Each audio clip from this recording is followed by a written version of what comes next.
All right, shalom, and welcome to our new moon celebration. As we know, a new moon is a new month, and from time to time, we'll go through the whole cycle of showing how we go through our month cycle according to what Yahweh has set up.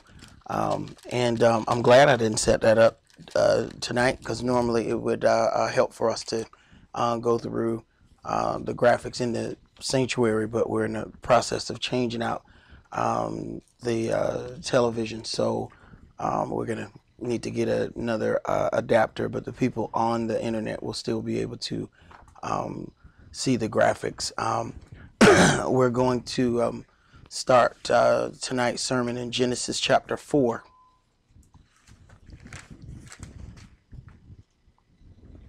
And tonight's sermon is called the Unaccepted Offering.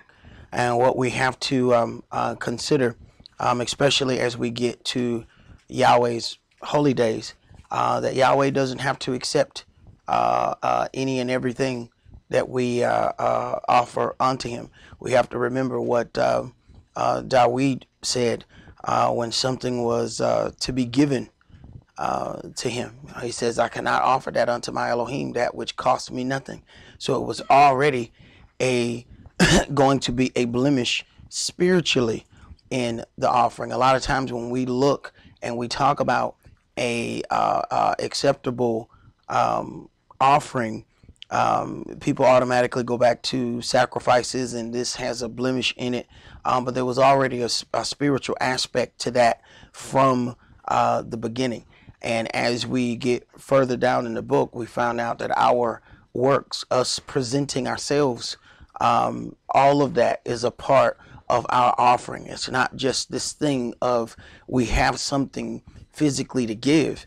It is us, our labor. That is a sacrifice, a spiritual sacrifices that we are offering up to Yahweh our Elohim. So we have to treat that in a certain way. When you go through the things of the Passover, you'll see before this lamb was offered, it was first separated. It was sanctified from everything else before it had gotten to that place. He said, separate this thing on the 10th day. All of this went down on the 4th day, 14th.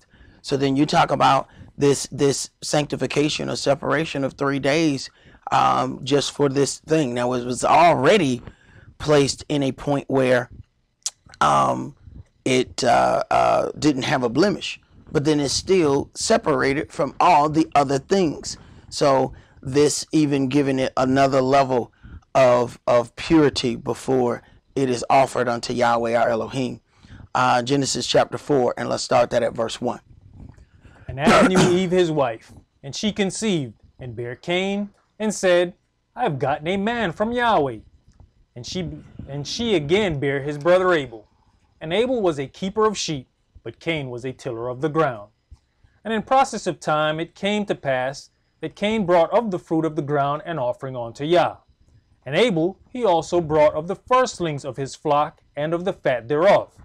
And Yahweh had respect unto Abel and to his offering. And what's interesting is even in the whole story, Yahweh just has this listed here, but he doesn't go into further detail as to why one was accepted and why the other one wasn't.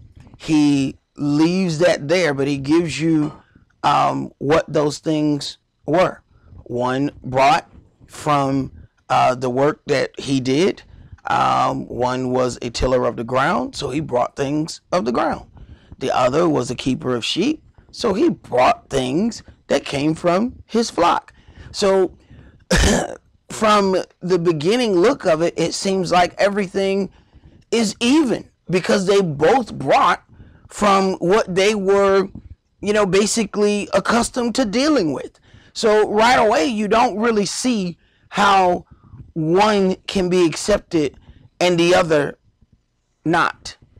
until you read a little bit deeper into the line. It wasn't necessarily about the job that each one of them had. One of them was a tiller, the other one was a keeper of sheep, but then one just brought of the fruit of the ground. The other one brought the firstlings of his flock. So the first of the things that was given unto him, that is what he offered unto Yahweh. So one of them was accepted, the other one was not. Go ahead. But unto Cain and to his offering he had not respect. And Cain was very angry, and his countenance fell. And Yahweh said unto Cain, Why are you angry? And why is your countenance fallen? If you does well, shall you not be accepted? And if you does not well, sin lies at the door. Right. He says, what is the confusion? What you have offered was not acceptable. Why are you angry? Instead of just going and fixing this. So, there's then this opportunity. And Yahweh said unto Cain, why are you angry? And why is your countenance fallen? So now what we're looking at is a little bit of stubbornness, because the opportunity to fix it then is there. There was an intercessor before his anger multiplied and magnified itself into something else. And he had the best intercessor available, Yahweh. Intervening in the situation. Why are you angry? Why are you walking around sad? What is the problem? Okay, that one wasn't accepted. Go back. Bring something else. I'm still here. I ain't went nowhere. I ain't going on a long journey. Go fix it. Then you have to consider the pride factor. It was better in his eyes to be angry and of a fallen countenance than to go fix it. Go ahead. We see that a lot. And like you said, the person who didn't accept it is asking you, what is the problem? Right. There you got the person to tell them or ask the question, okay, why was mine not accepted? You got it. But instead, and we'll do this, go be mad with the man who the position was given to. All right, why did I lose the position, or why was mine not accepted? And when you look at it, you're talking about this is a perfect opportunity, because he has the dialogue with Yahweh. He has perfect opportunity to be mad at Yahweh if he wants. But see, we slick like that. We know how to pick our fights. So we realize, I can't win that fight. But I can win this fight over here by that third tree over there. I can win that fight. So let's go pick on this little guy over here. Matter of fact, he not even looking. By the time he realizes he in a fight, it's going to be over. Go ahead. And unto you shall be his desire, and you shall rule over him. Verse 8. And Cain talked with Abel his brother. And it came to pass, when they were in the field, that Cain rose up against Abel his brother, and slew him. So then he has carried this indignation with his brother for a while. See? Although it was straight-faced indignation, it was indignation nonetheless. So he has carried this for a minute. They've talked, they've walked, they've done things, and it looks like everything's okay, but he has indignation with him. And when he has the proper opportunity, he's going to seize on this indignation. But he already had Yahweh attempt to intervene in the situation, because Yahweh sees what the anger is going to do. So he steps in between. But when we don't want to hear nothing, can't nobody talk to us. And this shows that even Yahweh himself, we wouldn't even hear if Yahweh came and talked to us. When we angry, that's what we want to be. We want to be mad. So don't come in here with your happy talk. Don't come in here with your little smiles and your little flowers. I don't want to hear it. I'm angry, and I want to do angry stuff. Just like when we want to be sad, we play our little sad love songs all day. Don't come in here with your happy songs. I want to hear that. I want to hear some songs about loss and love. I want to cry all day. And when we angry, we want to hear murder, death, kill all day. Murder, murder, murder, death, death, kill, kill. Hey, brother, what are you listening to? I'm listening to something that's going to keep me angry. Because this is where I want to be. I want to be angry. I'm here and I like it. Go ahead. Yeah, well, once again, the anger was directed toward the wrong person. It's always directed toward the wrong person. 9 times out of 10, it's a convenience issue of where the anger gets directed. See, we know we can't win that fight against Yahweh. And you ain't got to be no rocket scientist to know you can't win that fight. See? So we pick a better fight. People talk about how, what, Floyd Mayweather was like 50-0. Right. Floyd picked them fights, too. Don't get it twisted. Floyd know how to pick them fights. The right dude be like, look here, man, let's fight. Floyd like, no, let's talk. No, come on. Floyd started making impossible demands. All right, I get paid $50 million and you get $75,000. Man, get out of here. That's the way Floyd would just keep dodging the fight. That fight with Pacquiao, he made it to Pacquiao about 72 before he fought Pacquiao. He could have fought that man in their prime. He waited till somebody else beat him, and then he said, oh, that's how you beat him. Then he booked the fight. Let somebody else figure out the weakness, then he scheduled the fight. Right. That's how you end up being 52-0. And that's what we do. Try to pick the fight. But let me tell you something. Yahweh have a surprise for you. You pick a fight against the smallest man in the room, and Yahweh done showed him something. Read, man. Genesis chapter 4 and verse 9. And Yahweh said unto Cain, where is Abel your brother? And he said, I know not. Am I my brother's keeper? And he said, what have you done?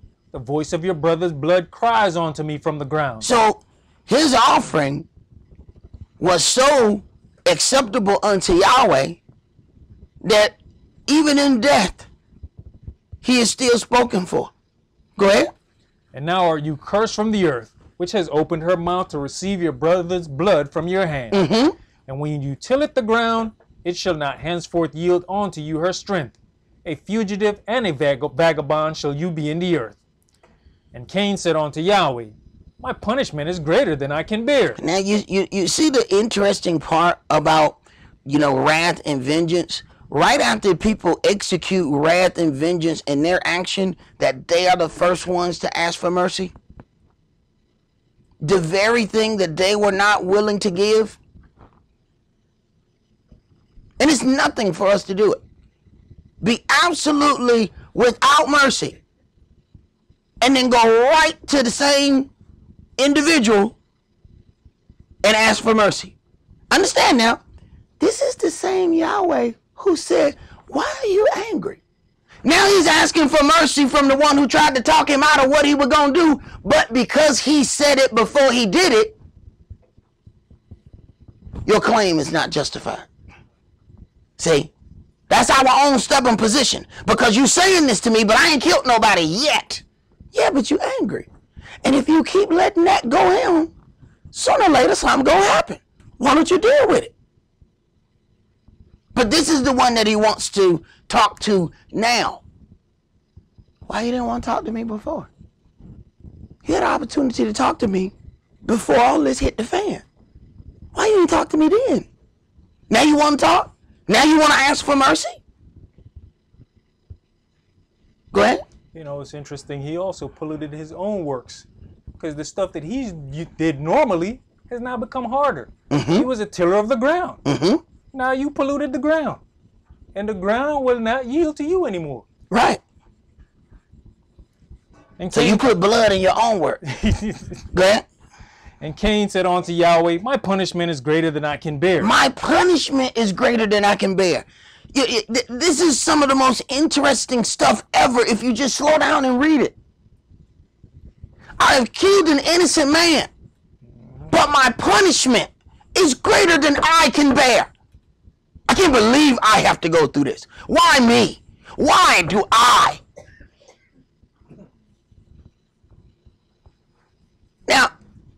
understand now in the beginning of this, who he's really angry with.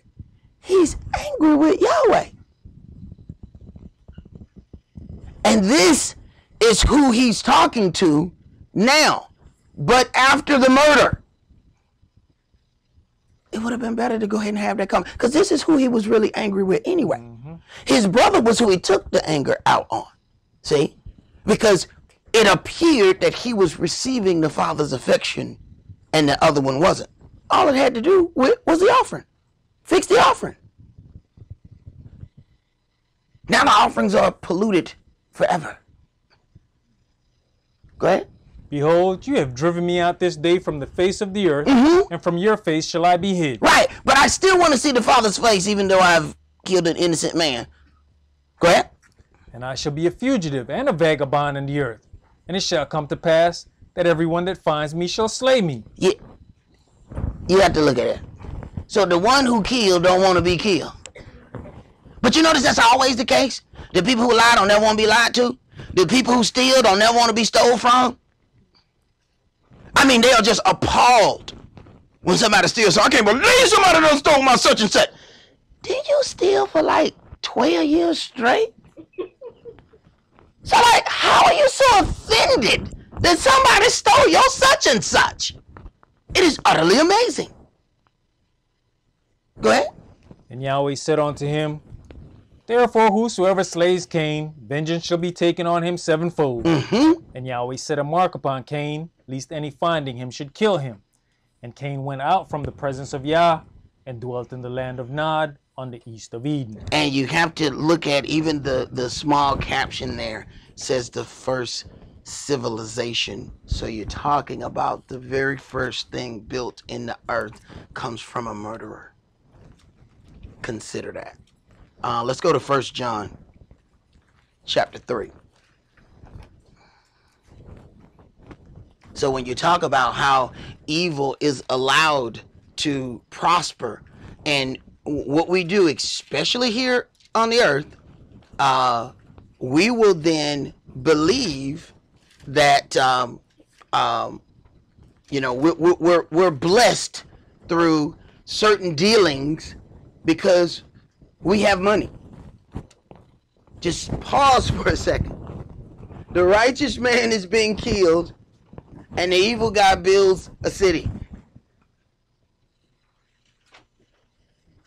It's something that we really, really ought to look and think about, because a lot of times these are the very things that we use to justify our position. You'll hear people say, especially, let us get a new car. The first thing we put on the front, blessed. You see that Benz, what? Blessed.